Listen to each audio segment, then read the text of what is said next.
Eu me sinto muito honrado e grato a Deus por estar aqui com vocês. Eu tenho dito várias vezes ao Lincoln que eu me sinto como sendo dessa igreja. Eu disse para ele, inclusive, que eu sou um membro dessa igreja que menos vem à igreja, eu venho uma vez por ano, mas eu me sinto parte. E eu me sinto muito abençoado. Deus tocou grandemente o meu coração.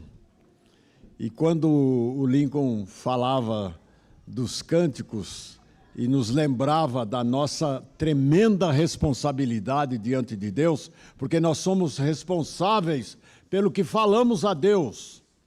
E ontem mesmo à noite eu estava falando ao grupo que estava reunido aqui, que alguém já disse que a hora em que nós mais mentimos, e eu tenho certeza que crente não mente alegremente, e quando mente fica muito triste, e pede perdão a Deus, deve pedir perdão a Deus.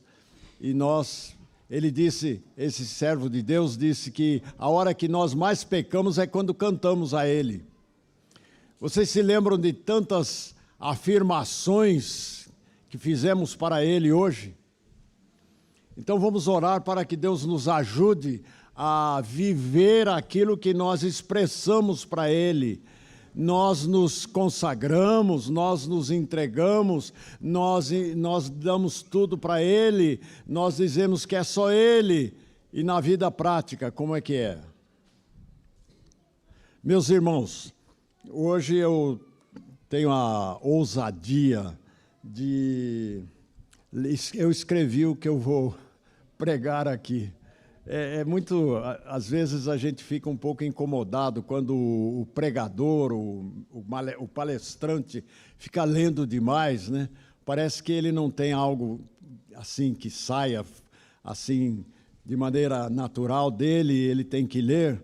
Então os irmãos vão estar em oração comigo, oração por mim, e o Lincoln também nos lembrou que lá no Salmo 2, é o Senhor que disse pela boca do seu servo, é o Senhor que disse, que o Senhor diga, mais um copo d'água. Deus tenha abençoado esses irmãos bondosos, eu vou beber muita água aqui.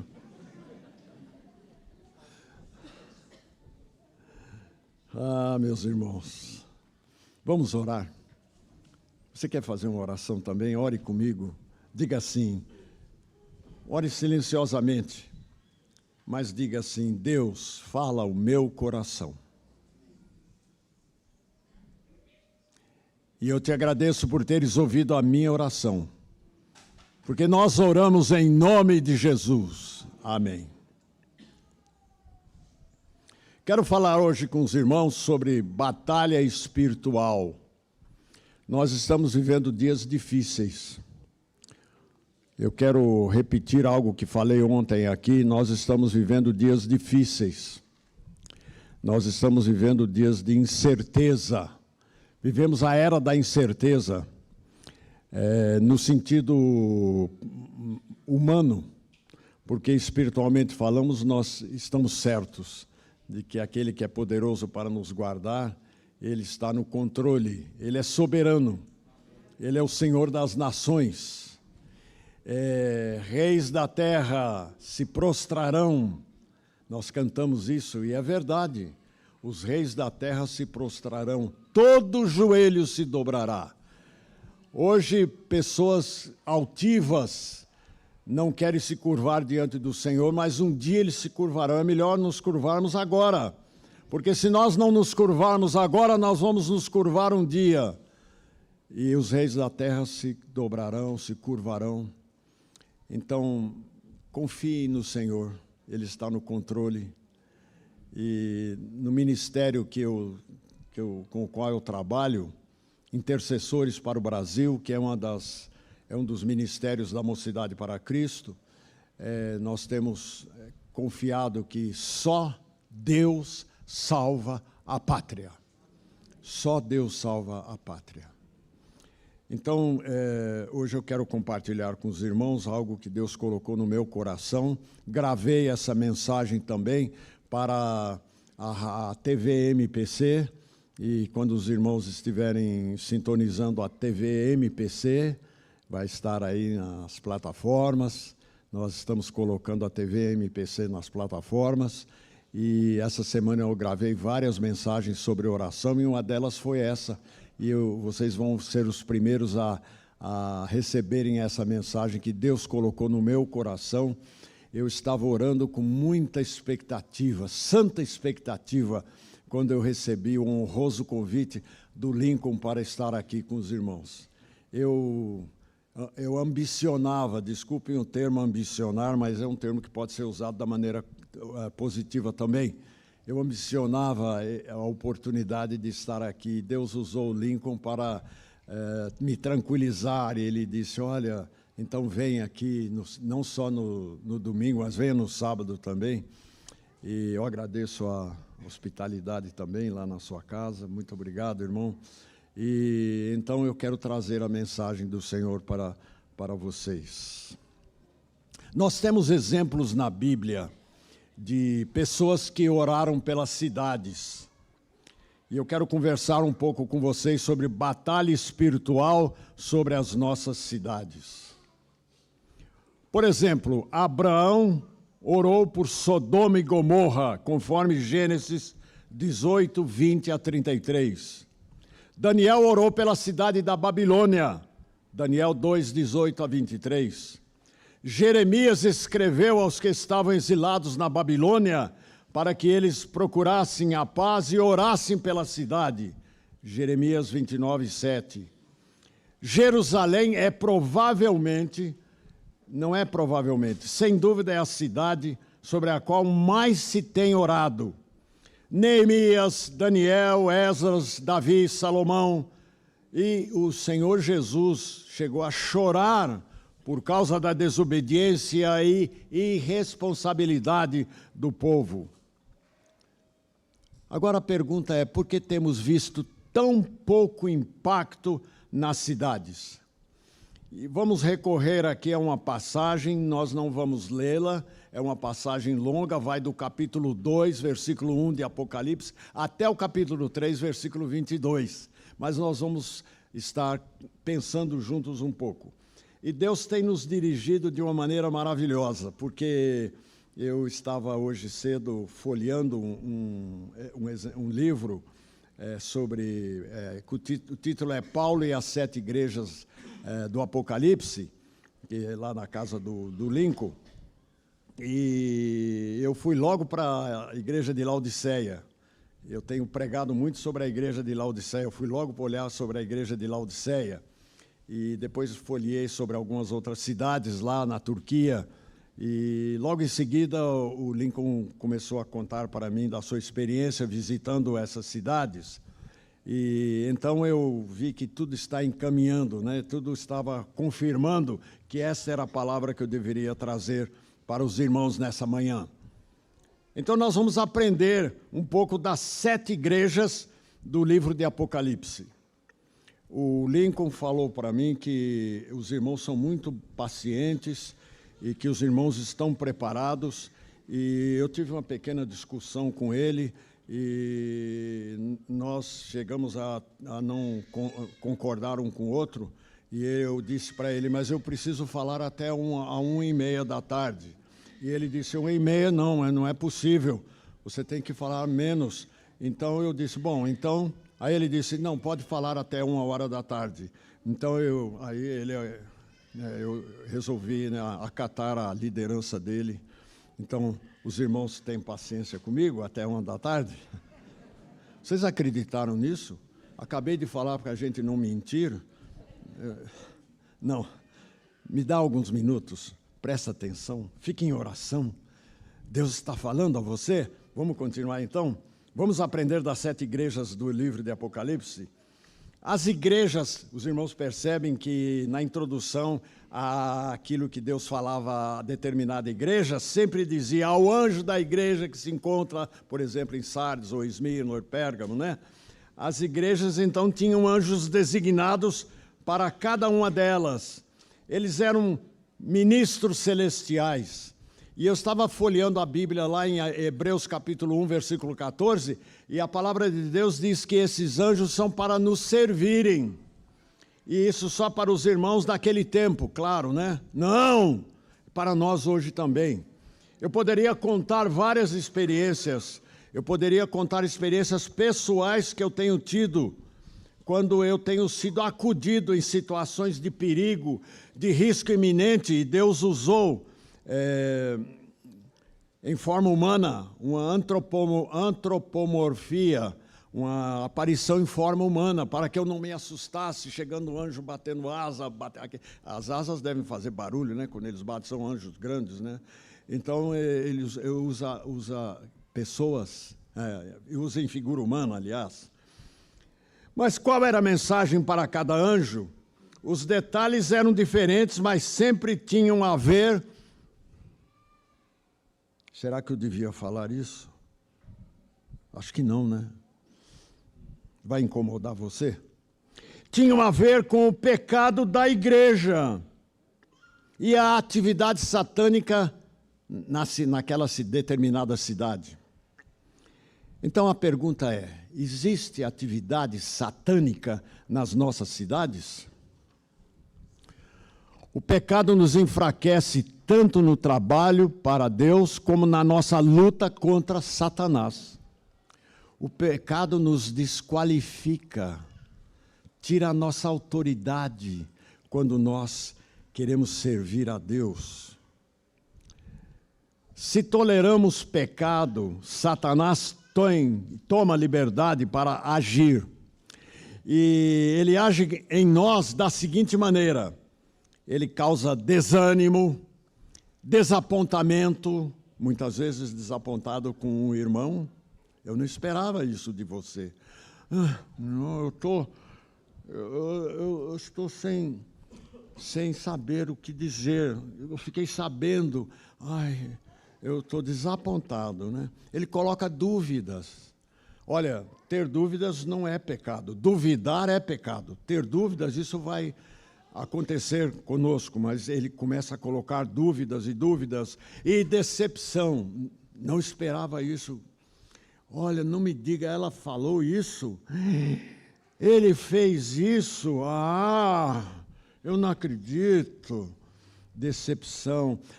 Outra coisa que ele fala, tudo começa com D, você já notou? Desânimo, desapontamento, dúvida, decepção, e agora, não sei se você conhece essa palavra, delonga. Delonga é deixar para depois. Eu vou começar a obedecer a Deus. Hoje é domingo, vamos amanhã, a partir de amanhã, eu vou começar a ser fiel na minha entrega de um valor lá na igreja, seja o dízimo, uma oferta alçada, né? Eu vou começar a ser fiel. Mas vou começar o mês que vem, porque esse mês a minha renda está toda comprometida. Vou começar o mês que vem. Isso é delonga. Eu vou começar a testemunhar lá na minha faculdade, lá no meu colégio, lá no meu trabalho, na minha vizinhança, entre os meus familiares não crentes. Eu vou começar, mas eu vou começar amanhã. Delonga. Às vezes o pecado do povo, a porta de entrada para tirar nossa autoridade numa cidade. Vamos falar um pouquinho de que pecado nós estamos falando? Vamos ver nas igrejas da Ásia. Em Éfeso, falsos apóstolos e o abandono do primeiro amor. Primeiro amor, a gente pensa, é aquele amor que eu tinha quando eu me converti a Cristo. Não. Às vezes abandonamos esse também. O primeiro amor, é o primeiro amor na nossa vida. O primeiro amor na minha vida é a minha esposa. Não! O primeiro amor da minha vida é... não, vou ser espiritual agora. O primeiro amor da minha vida é a minha igreja. Não, também. O nosso primeiro amor é Jesus. Então, quando a gente pensa em abandonar o primeiro amor, a gente pensa, aquele amor... Eu, quando me convertia, mas eu estava tão entusiasmado, eu queria fazer muita coisa para Deus, mas aquilo foi arrefecendo, eu fui desanimando. Não, não é esse primeiro amor. É o primeiro amor, é a Jesus, o nosso primeiro amor. E a igreja de Éfeso tinha abandonado o primeiro amor. A igreja de Pérgamo tinha a imoralidade e o ensino daqueles que comiam coisas sacrificadas aos ídolos. A igreja de Sardes obedecia parcialmente. Você conhece alguém que obedece parcialmente? Esse alguém é você? Pode ser eu. Eu estou hoje esmurrando o meu próprio corpo e o reduzindo à escravidão para tendo pregado a outros, não sem eu mesmo a ser desqualificado. 1 Coríntios 9, 27. A igreja de Laodiceia, essa era indefinida, era morna. E eu estava folheando aquele livro que eu disse para vocês, lá na casa do Lincoln, mas eu não encontrei lá. Encontrei alguma coisa referente às águas mornas daquela região ali do Vale do Rio Licos, lá na Turquia, mas lá fala que viajantes cansados, sedentos, peregrinando, chegando às portas da cidade, encontravam aquelas fontes de água e sedentos, eles iam beber daquela água, mas qual era a decepção deles? Era uma água tépida, água morna, que só produzia uma vontade de, desculpe o termo, vomitar. Não é interessante? Olha a ligação, é uma ligação impressionante, me impressiona muito essa ligação. Eu vou compartilhar com vocês algumas coisas, por exemplo, uma delas é essa. Lá não fala, lá na igreja de Laodiceia, porque és morno, não és frio nem quente, estou a ponto de vomitar-te da minha boca. E aquela região também produzia um tipo de lã que era extraída de ovelhas, e essa lã era chamada Colossinum, por isso a cidade de Colossos tem esse nome. A cidade de Laodiceia era um centro financeiro, um centro bancário. E a palavra de Deus não fala, aconselho-te de mim com tesouro refinado pelo fogo para te enriqueceres.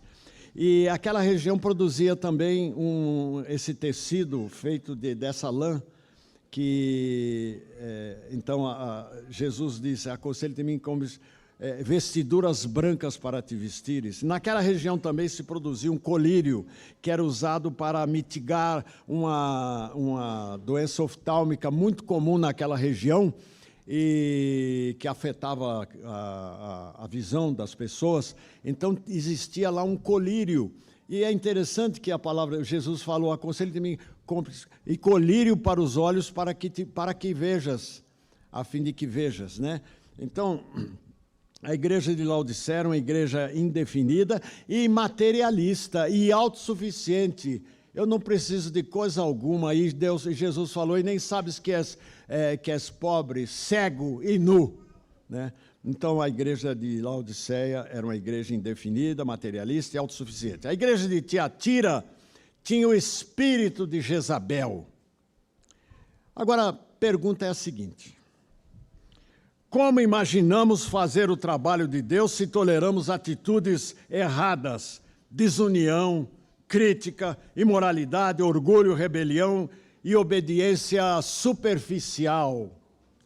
E o maior entrave para que Deus derrame o avivamento que Ele quer derramar sobre a igreja brasileira. A mão de Deus está suspensa sobre a igreja brasileira. Ele quer derramar esse avivamento e nós dependemos desse avivamento para nós sermos verdadeiramente sal da terra, numa terra insossa, numa terra adoecida, numa terra que não prevalece, numa sociedade que não prevalece. Ele disse, vós sois o sal da terra. Mas enquanto esse avivamento não cair sobre a igreja brasileira, o sal da terra não poderá salgar essa sociedade, assim como eu descrevi para vocês. E ele disse também, vós sois a luz do mundo. E nós estamos vivendo numa sociedade em trevas. As trevas estão descendo pesadamente sobre a terra. E quando eu lembro disso, eu vou lá para capítulo 22, versículo 63 de Gênesis, quando há um encontro, a Bíblia narra o encontro de Isaac e Rebeca. E Isaac, ao cair da tarde, a Bíblia diz, ao cair da tarde, Isaac olhou e eis que vinham camelos ao cair da tarde. Não dá para conversar muito sobre isso com vocês, mas Isaac ali tipifica Jesus e Rebeca a igreja. E ao cair da tarde, dá-se o encontro do noivo com a noiva. Mas vamos continuar aqui, porque senão vou me entusiasmar demais. E aí vai acontecer aquilo que eu só brinquei com vocês que aconteceria, ir até 1h da tarde, né? Mas eu tenho ali, estou olhando para o relógio, estou atento. A pergunta é, como imaginamos fazer o trabalho de Deus se toleramos atitudes erradas, então? E uma delas é a falta de perdão. Vocês já notaram que é muito difícil perdoar? Você acha fácil? Você não sabe o que fizeram comigo. Eu não dá para contar agora, mas é muito difícil perdoar. Mas você sabe que eu descobri que talvez o mais difícil é pedir perdão? Por causa do nosso orgulho, muitas vezes, aliás, nós temos dificuldade de pedir perdão. Então, o perdão é um entrave maior para que Deus derrame o avivamento sobre a terra. Só 2 cidades, Esmirna e Filadélfia, não tinham coisas negativas, mas mesmo assim receberam advertências para se firmarem por causa da perseguição e das dificuldades. Atualmente, o altar de Pérgamo se localiza em Berlim, na Alemanha, assim como os muros, uma parte dos muros da antiga Babilônia. Isso foi descoberto por um arqueologista alemão e ficou na Alemanha de 1899 até 1945. Depois, Stalin levou esse altar de Pérgamo, levou para Moscou. E então, logo depois, o então presidente da Alemanha, Alemanha Oriental, o Honecker, ele levou para a Alemanha esse altar. Ele pediu que fosse devolvido. E existem no mundo muitas réplicas desse altar. É interessante como esse altar recebe tanta atenção. Isso reflete o valor negativo desses altares. Com essas informações que temos do trabalho de Satanás contra as igrejas e cidades daquele tempo, nós deveríamos imaginar que Deus quer que prestemos mais atenção naquilo que está acontecendo conosco. Isso não acontece muito frequentemente, quase não notamos a infiltração de Satanás. Será que eu devia falar isso? Nas nossas igrejas. Pronto, falei rápido. E nem a presença dele por trás da oposição e perseguição que muitos enfrentam. A verdade é que Satanás está bem vivo e atuante nas nossas igrejas e nas nossas cidades. E o que estamos fazendo para combatê-lo? Claro que ele não pode estar em todos os lugares ao mesmo tempo, mas ele tem uma rede de anjos caídos e espíritos malignos para cumprir sua vontade. Eu disse para vocês que eu ia ler aqui, né? Satanismo e bruxaria, grupos de nova era, falsas religiões e seitas crescem no Ocidente. Enquanto desconhecemos ou fechamos os olhos para a atividade satânica, ele, o diabo, espalha sua influência através de milhares de grupos e redes. Muitos desses grupos visam as igrejas, amaldiçoam ministros e propriedades de igrejas, oram para enfermidades, destruição de casamentos de líderes cristãos, colocam uns contra os outros e colocam falsas notícias na imprensa a respeito da igreja, a respeito dos cristãos. Alguns visam igrejas para escândalos, alguns se infiltram nas igrejas, assumem posições de liderança. Mulheres entram nas igrejas para semear discórdia e seduzir líderes. Perguntamos, como ele é tão ativo em nossa cidade? Basicamente, grupos de ação satânica são formados ou por causa de brechas que ele encontra nas igrejas ou por causa de pecados não confessados. Vou citar um caso de uma cidade nos Estados Unidos, a cidade de Salem, fundada por cristãos que estabeleceram um pacto com Deus entre si. Anos mais tarde, quebraram o pacto com Deus. Se envolveram com a morte de nativos, conhecidos como os índios que oravam, convertidos através de um homem chamado John Eliot. Acusaram algumas mulheres de bruxas, e o resultado foi o famoso julgamento. Talvez alguns de vocês já leram, conhecem sobre isso, né? O famoso julgamento que levou à morte as acusadas, algumas das quais eram reconhecidamente cristãs. Aqui nós temos um exemplo de cristãos contra cristãos que levou ao derramamento de sangue. Hoje, Salem é a capital da bruxaria nos Estados Unidos. As pessoas envolvidas em bruxaria convenceram as autoridades que isso era um negócio lucrativo em termos de turismo, que a história e o julgamento das bruxas era uma herança que deveria ser cultivada. Então, todo ano, durante a celebração do Halloween, dezenas de milhares de pessoas se juntam em Salem para a bruxaria, e as cenas do julgamento são revividas 300 anos depois. Em muitas cidades em que há combinação entre pecados não confessados, cometidos em conjunto, grupos na terra e poderes nas regiões celestes, se forma uma força que impede o evangelho de ser pregado e onde a luz de Deus é fraca. A cidadezinha de Moeda, onde está hoje a minha esposa com a mãe dela, minha esposa veio, mas ela foi lá ficar com a mãe dela lá, a minha sogra, já está com 92 anos, e eu fui visitar uma igreja presbiteriana, e um presbítero veio conversar comigo e falou: olha, irmão, nós estamos muito felizes porque por muito tempo as portas estavam fechadas aqui, mas hoje nós temos igreja aqui, temos em Brumadinho, temos em Belo Vale, e ele foi citando 5 igrejas que foram abertas nos últimos 5 anos. Então, por que muitas vezes cidades parecem fechadas? Parece que há uma resistência, parece não há uma resistência. O que nós podemos fazer com relação a isso?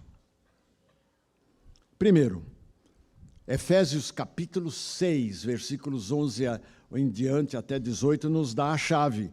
Primeiro, nós precisamos colocar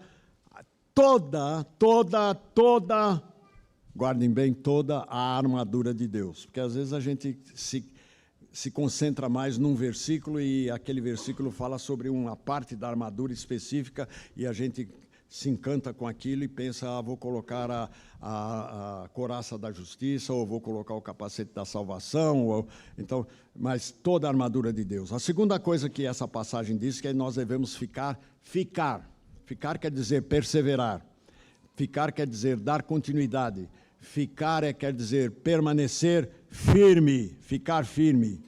Terceira coisa que a palavra de Deus diz no versículo 18, orar em unidade. Porque a maior expressão de unidade cristã é a oração, e a oração de acordo, orar em unidade uns com os outros. Tenho certeza que eu estou numa igreja que faz isso, né? E ter certeza que as pessoas estejam comprometidas a estarem firmes, resistindo e lutando. Devemos formar grupos de oração, entrar nas instituições, lutar especificamente contra fortalezas, mas cuidado, porque às vezes você fala: nós vamos lutar contra aquelas fortalezas, mas primeiramente destrua, em nome de Jesus, as fortalezas que estão dentro de você, que estão dentro de mim. Lutar contra fortalezas. E mesmo não tendo muita experiência, nós não vamos hesitar, não vamos desistir. Deus quer nos levar além de nós mesmos, através de profundo quebrantamento, arrependimento, perdão e intercessão. Estou quase terminando a primeira parte. Enquanto pelo menos 1 ou 2 irmãos esboçarem algum riso assim, então eu vou continuar, viu? O diabo está agindo em nossas cidades. Será que aqui em Contagem também? Ah, não, Contagem não. Não. O diabo está agindo em nossas cidades. Devemos acordar para o fato e nos prepararmos para lutar contra as influências e estratégias do mal. Porque isso tem afetado o povo com cegueira espiritual e toda sorte de cadeias. Em alguns casos é por causa do domínio que Satanás tem sobre instituições, sobre áreas geográficas e até sobre igrejas. Quando a gente fala sobre áreas geográficas, principalmente, aí surgem aqueles defensores de uma teologia que nega isso. Mas a realidade mostra que isso é verdade. E isso tem afetado o povo, então, com cegueira espiritual. Se queremos mudanças que permaneçam, temos que nos apegar mais a Deus em oração e buscar sua direção. Graças a Deus, no Brasil, há um grande número crescente de irmãos que estão intercedendo, mas também nós temos um crescente número de inimigos da fé que nasceram no seio das igrejas, cresceram e em algum ponto de suas vidas se rebelaram e agem em nome de Satanás, embora finjam fazê-lo em nome de Deus. Esses tais ocupam até posições de influência no meio evangélico. Alguns atuam em instituições, em missões, de chamadas missões para-eclesiásticas, ou que caminham paralelo, ou que caminham ao lado da igreja. Essas instituições recebem, inclusive, subvenção de organizações estrangeiras que atuam sob a direção do inferno. E o segredo para identificá-los e desmascará-los é oração, conhecimento bíblico e constante vigilância, lembrando dos alertas que o Senhor Jesus nos deu. E devemos resgatar o cuidado da família, trabalhar com os grupos mais visados, que são as crianças, os adolescentes, os jovens. E eu quero terminar, agora sim. Você já viu quando o pregador fala agora para terminar e aí ele fala mais uma meia hora, né? Eu quero pedir licença aos irmãos. Eu cheguei a citar um pouco sobre isso falando com o Lincoln. Uma oração que eu extraí de um livro, O Adversário. Talvez alguns de vocês leram um livro do Mark Bubeck, O Adversário. E essa oração, essa é uma oração, não é baseada em inteligência artificial, não. É uma oração baseada na palavra viva e eterna de Deus. Então, eu vou orar. E você vai orar comigo. Você vai acompanhar prestando bem atenção. Você vai também verificar como os de Bereia, que eram mais nobres do que os de Tessalônica, Atos 9:11, porque eles ouviam a palavra de Deus e iam verificar se era de fato assim mesmo, que o pregador estava trazendo. Então vai lá. Pai Celestial, eu me ajoelho em adoração e louvor diante de Ti. Eu me cubro com o sangue do Senhor Jesus Cristo para me proteger durante este período de oração. Eu me submeto a Ti completamente e sem reservas em todos os setores da minha vida. Eu tomo posição contra toda operação de Satanás que possa me impedir neste período de oração e me dirijo exclusivamente ao Deus vivo e verdadeiro, recusando-me a qualquer envolvimento com Satanás em minha oração. Satanás, eu te ordeno em nome do Senhor Jesus Cristo que saias da minha presença com todos os teus demônios e eu coloco o sangue do Senhor Jesus Cristo entre nós. Pai Celestial, eu te adoro e te louvo. Reconheço que és digno de receber toda a glória, honra e louvor. Renovo a minha fidelidade a Ti e oro para que o bendito Espírito Santo me capacite neste período de oração. Sinto-me grato, Pai Celestial, por teres me amado desde a eternidade passada, por teres enviado o Senhor Jesus Cristo a este mundo para morrer como meu substituto, a fim de que eu fosse redimido. Sinto-me grato, Pai Celestial, porque o Senhor Jesus Cristo veio como meu representante e porque através dele tu me perdoaste completamente, deste-me vida eterna, deste-me a justiça perfeita do Senhor Jesus Cristo, de modo que estou agora justificado. Sinto-me grato, grato, porque nele me fizeste completo e porque te ofereceste a mim para ser minha ajuda e força diária. Pai Celestial, vem e abre os meus olhos para que eu possa ver como Tu és grande e como Tua provisão é completa para este novo dia. Em nome do Senhor Jesus Cristo, assumirei meu lugar com Ele nos lugares celestiais, com todos os principados e potestades, poderes das trevas e espíritos malignos sob meus pés. Sinto-me grato porque a vitória que o Senhor Jesus Cristo obteve para mim na cruz e a sua ressurreição foram me dadas, porque estou assentado com o Senhor Jesus Cristo nos lugares celestiais, Efésios 2:6. Portanto, eu declaro que todos os principados e potestades e todos os espíritos malignos são-me sujeitos em nome do Senhor Jesus Cristo. Sinto-me grato pela armadura que me providenciaste. Eu me cinjo com a verdade, revisto-me da couraça da justiça, calço as sandálias da paz e coloco o capacete da salvação. Levanto o escudo da fé contra todos os ardentes dardos do inimigo e tomo em minha mão a espada do Espírito, que é a palavra de Deus.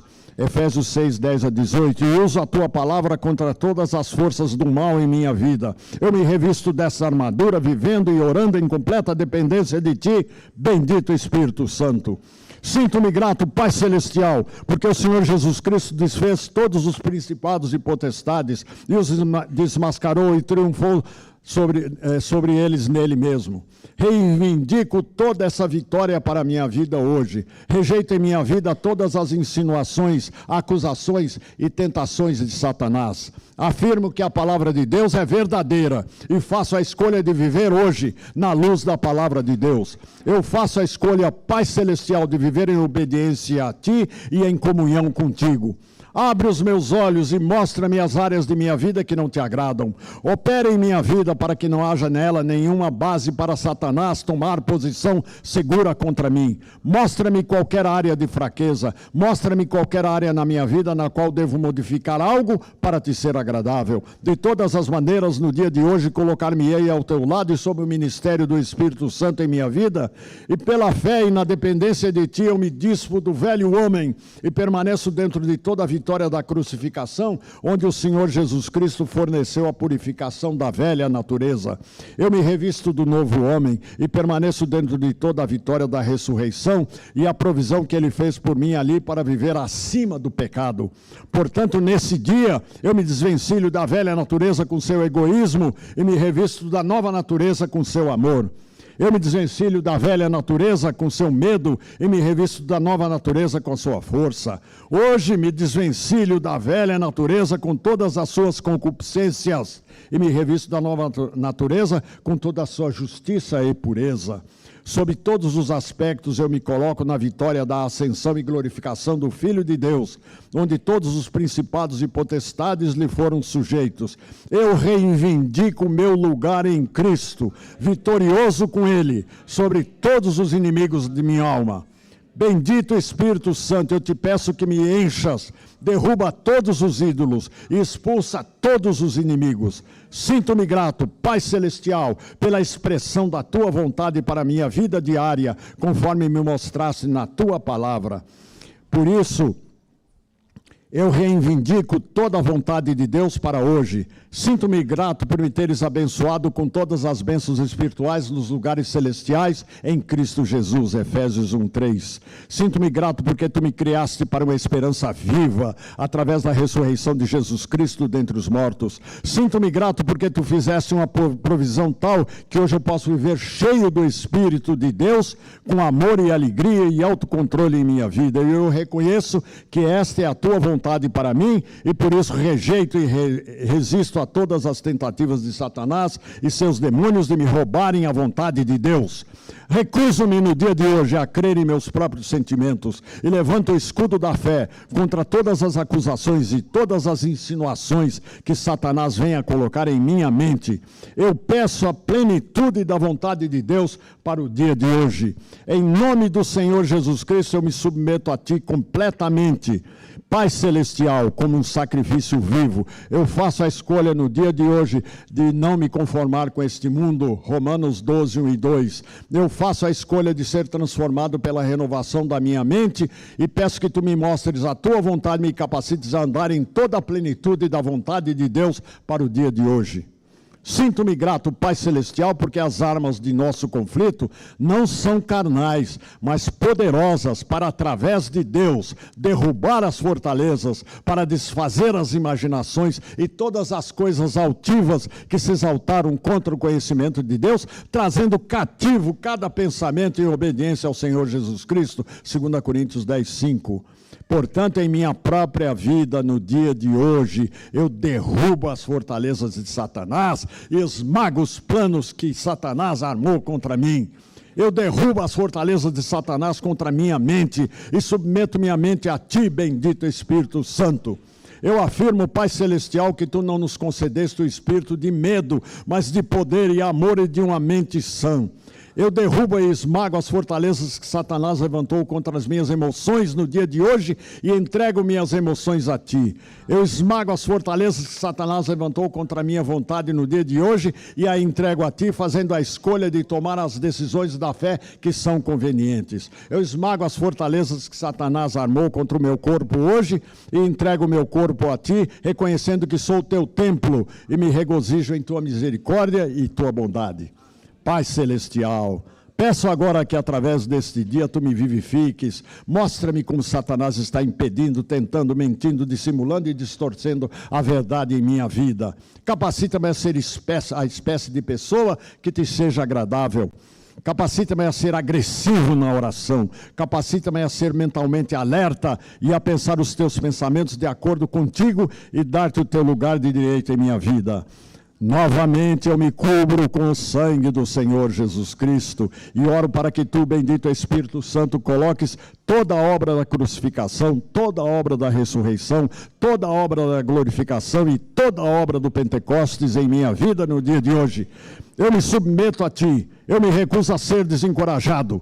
Tu és o Deus de toda a esperança. Tu tens provado o teu poder ressuscitando Jesus Cristo dos mortos e eu reivindico de todas as maneiras a tua vitória sobre todas as forças satânicas em minha vida e rejeito essas forças. Eu oro em nome do Senhor Jesus Cristo com ações de graça. Amém. Que Deus abençoe os irmãos.